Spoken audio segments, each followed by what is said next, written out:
What's up guys? Si Cridson DI. So, our topic for today is SIM card registration and SIM card app. So, unsa ba gyud ning SIM card? Unsa din deadline? Unsa update o unsaon pag-register? Check this video out.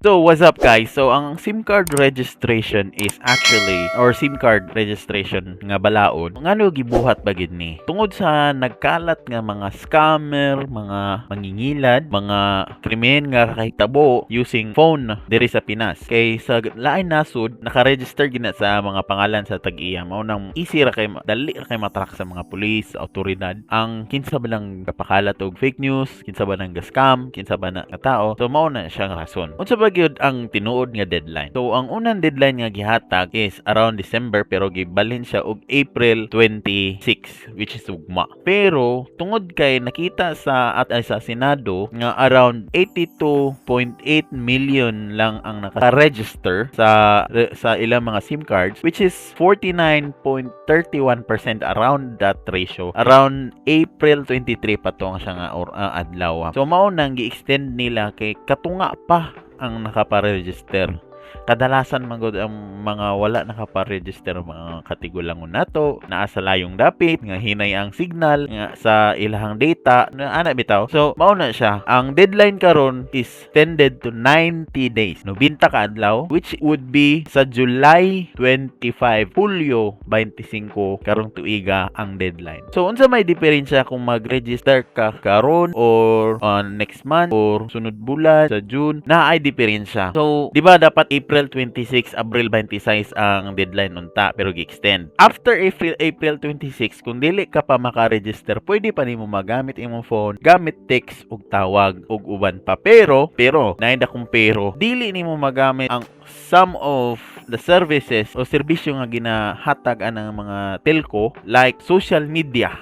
Dili ka connect sa imong social media gamit imong data sa imong phone like Facebook, Twitter, Instagram, TikTok ug uban pa. Aside sa social media nga mawala, di ba gagamiton man nimo imong phone number para i-login sa imong Facebook, GCash kana mga e-wallet bitaw, connected sa imong uban mga Lazada, Foodpanda kana. Once nga ma-deactivate na imong account or imong phone number, I mean, mga wala na tanan. Especially kung naka GCash na naisulod, tabla imong GCash. Busa, mag-register ka na. So, kanang 90 days, mingon ka, napay 90 days. Dito na ako sa katapusan, nana. Dili, ingano. Number 1, ang ilang gibuhat is, on the first 30 days, mahinay-hinay og kawala ang imong serbisyo, mawala ang imong access sa imong Facebook, sa imong TikTok, sa imong GCash. Pero makatawag pa kag mga text.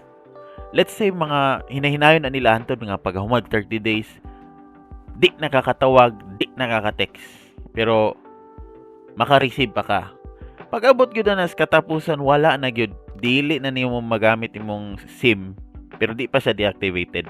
Ilang gituyo na para mapugos gyud ang tao og register. Mao na ang gipadagan sa mga otoridad para mo register gid ang mga tao. Mao na ang diferensya. So again, dili ka maka-access after April 26 kung wala ka pa-register. Pero kung nakapa-register na ka, why problema? So, unsa ba gi-update? Ang update is kay nakita man sa itong mga senador lagi nga dagan pa wala nakakuan, naka-register tungod kay ang uban siguro manasa lain dapit, gi-extend og 90 days. Maura man ang update. Pero ang sa telco nga side, patong giingon, dili ninyo magamit inyong social media. Labaw na nga mga Pinoy ang ilang kinabuhi na social media. Pag matagali, Facebook na. Anyways, unsa bay dapat buhaton para makapa-register ka? Grabe ka simple guys. Grabe ka simple. Number 1, government ID. So unsa ba gid ang mga valid ID for registering or pag-register sa imong SIM? So number 1, passport. Number 2, national ID, Social Security Service ID, Government Service Insurance System e-card, driver's license, NBI clearance, police clearance, firearms license to own, and possess ID kanang sa na mga pusil diha, senior citizen nga mga ID ug uban pa. So once nga naa mo ng ID guys, dali na kayo. Kinahanglan mo na yung SIM, imong phone number, imong cellphone, picture sa imong ID, atubangan lang. Wala na ilabot likod, atubangan ra. Og picture nimo nga gahawid sa ID. Simple ra kay na. Once nga naa na ka ana, adto ra din ka sa website sa Globe or Smart. Ako ibutang ang link sa description para di mo mawala. So once nga naa na mo na guys nga mga requirements, simple adto ra mo atong link sa ubos sa Globe ug sa Smart. Ibutang ra ninyo una ang inyong phone number. Kay pangayoon man inyong phone number ana.